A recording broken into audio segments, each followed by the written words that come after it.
नगर पालिका चुनाव में मंत्री बनवारी को निमराना जाने का सुझाव देने वाले महलावत अब कैसे करेंगे जनता से किए वादे पूर्ण। चुनाव के दौरान जनता को बड़े बड़े सपने दिखाना कांग्रेस समर्पित प्रत्याशी को अब पड़ सकता है भारी। काम नहीं होने का सताने लगा डर, शपथ लेने से पहले ही भेदभाव का ठीकरा फोड़ने की तैयारी। बावल पहुंचे राज्यसभा सांसद दीपेंद्र हुड्डा के बयान से स्पष्ट आया नजर। सांसद बोले भेदभाव हुआ तो विधानसभा से लेकर संसद में उठाएंगे मुद्दा।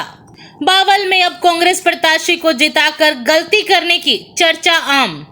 ऐसे में बावल के लोगों को अब 2.5 साल देखने को मिलेगी कश्मकश। देखिए भेदभाव को लेकर दीपेंद्र हुड्डा ने क्या कहा। और हमारा पूरा साथ रहेगा, कहीं बावल के साथ कोई भेदभाव नहीं होने देंगे। कोई अधिकारी भी भेदभाव कर देगा तो उस अधिकारी की भी जिम्मेदारी तय करेंगे। विधानसभा में चिरंजीव जी और हम लोग सारे विधानसभा में भी उठाएंगे, हमारे सारे विधायक। और सरकार अगर भेदभाव करेगी तो संसद से विधानसभा तक बावल की लड़ाई को लड़ेंगे। नमस्कार, दैनिक साथी के डिजिटल प्लेटफॉर्म पर आपका स्वागत है। खबर को विस्तार से जानने के लिए यदि आपने अब तक हमारे चैनल को लाइक, शेयर, सब्सक्राइब नहीं किया है तो सब्सक्राइब करें, बेल आइकन प्रेस करें ताकि आपको हमारी सभी नोटिफिकेशन मिलती रहे। बावल नगर पालिका में कांग्रेस के समर्पित नवनिर्वाचित चेयरमैन एडवोकेट वीरेंद्र महलावत को शपथ लेने से पहले ही भेदभाव का डर सताने लगा है। इसका बड़ा कारण भी है क्योंकि चुनाव प्रचार के दौरान बावल की जनता से बड़े बड़े दावे कर चुके हैं।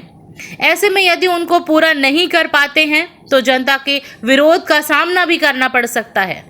रविवार को बावल पहुंचे राज्यसभा सांसद दीपेंद्र हुड्डा के बयानों से कुछ ऐसा ही लग रहा है। दीपेंद्र हुड्डा ने एक सवाल के जवाब में कहा कि यदि बावल नगर पालिका में एडवोकेट वीरेंद्र महलावत के साथ भेदभाव किया गया तो इसकी आवाज वे विधानसभा से लेकर संसद में उठाएंगे।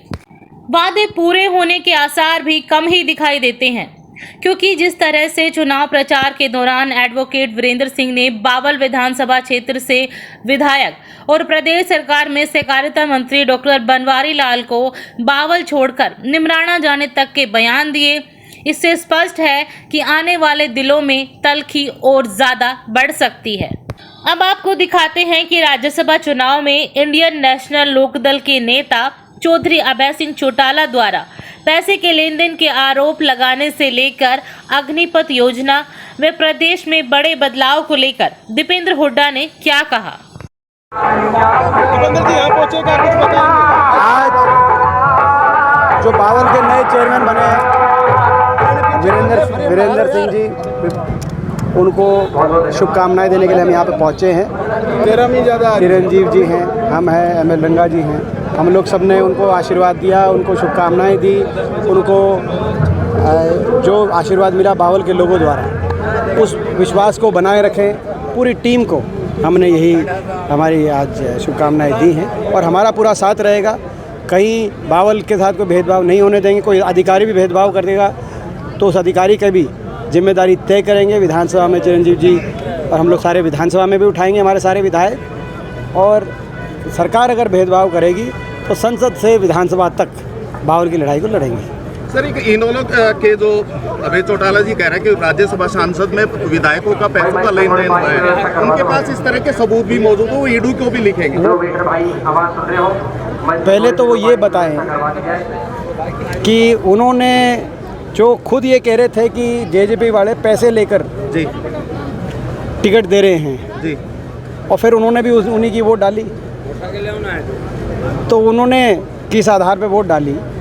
वो कह रहे थे कैंडिडेट ऐसा है, उसकी कैंडिडेट की जेब में जेजेपी वाले पहुंच गए हैं। तो ये अभय सिंह जी ने किस आधार पे वोट डाली? उनकी अंतरात्मा जागी या कोई बात है, वो भी बताएं, अपनी भी बताएं जी कि भाई क्या उनका कारण रहा बीजेपी की वोट डालने का। हमेशा बीजेपी की वोट डालते हैं ये जी, इनका ये कोई नया नहीं है, शुरुआत से इनकी यही एक रही है। पिछले राष्ट्रपति चुनाव में हमने देखा, उपराष्ट्रपति चुनाव में देखा, पिछली बार वाला जी, कि जब भाई बीजेपी का आवश्यकता होती है तो सबसे पहले ये समर्थन देते हैं।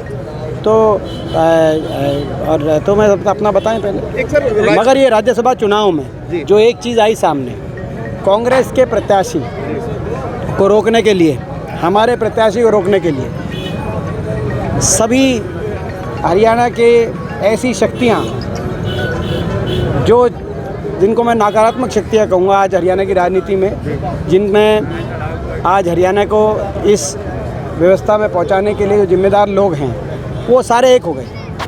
भाजपा जजपा, अजय सिंह चौटाला और अभय सिंह चौटाला जो आपस में बात भी नहीं करते, लेकिन कांग्रेस के और हमारे प्रत्याशी को रोकने के लिए वो ढोल नगाड़े बजा के एक साथ वोट डाल रहे हैं। कुछ एकाधी हमारी पार्टी के अंदर भी जो वोट गई है, हम उसको भी स्वीकार करते हैं, मगर ये सारी शक्तियाँ जिनको हम नकारात्मक शक्ति यहाँ कहेंगे, हरियाणा के लोग जिनसे त्रस्त हैं, ये सारी शक्तियाँ एक हुई, त्रस्त हैं, ये सारी शक्तियाँ एक हुई, ये मैं समझता हूँ बहुत बड़ी नैतिक जीत है हमारी। भाजपा और जजपा को और अपने निर्दलीयों को इन्होंने बाड़ाबंदी करनी पड़ी, कहीं जहाँ इनकी सरकार होती है नहीं करते, ये हरियाणा में करनी पड़ी, ये हमारी बहुत बड़ी नैतिक जीत है। और जो चुनाव भी हुआ है वो उसमें जो मतगणना रही है उसमें एक वोट जो उनकी कैंसिल होनी चाहिए थी भाजपा की, वो कैंसिल नहीं की गई, जिसको लेके मुझे विश्वास है, मुझे उम्मीद है कि जल्दी पेटिशन लेके आएंगे जो हमारे उम्मीदवार थे अजय माकन जी, और उस पेटिशन के में हमारी जीत होगी। अंततः चुनाव में भी हमारी जीत न्यायपालिका के माध्यम से होगी। साल बाद नौकरी देने का वादा करती हरियाणा ये अग्निवीर योजना का हम विरोध करते हैं। उस दिन रेवाड़ी में सारी बात बता दी थी आपको। अग्निवीर योजना ना तो देश हित में है, ना देश की सुरक्षा के हित में है, और ना नौजवानों के भविष्य के हित में। महाराष्ट्र में जिस तरीके से शिवसेना आप कुछ बोलोगे चिरंजीव? आप कुछ बोलना और हाँ बताओ। ना ये अग्निपथ योजना ना देश हित में है, ना देश की सुरक्षा के हित में है, ना नौजवानों के भविष्य के हित में। सरकार क्यों लेके आई, क्या सोच के लेके आई, ये हमारी समझ से परे की बात है, मगर हम देश के नौजवान की आवाज़ उठाएंगे।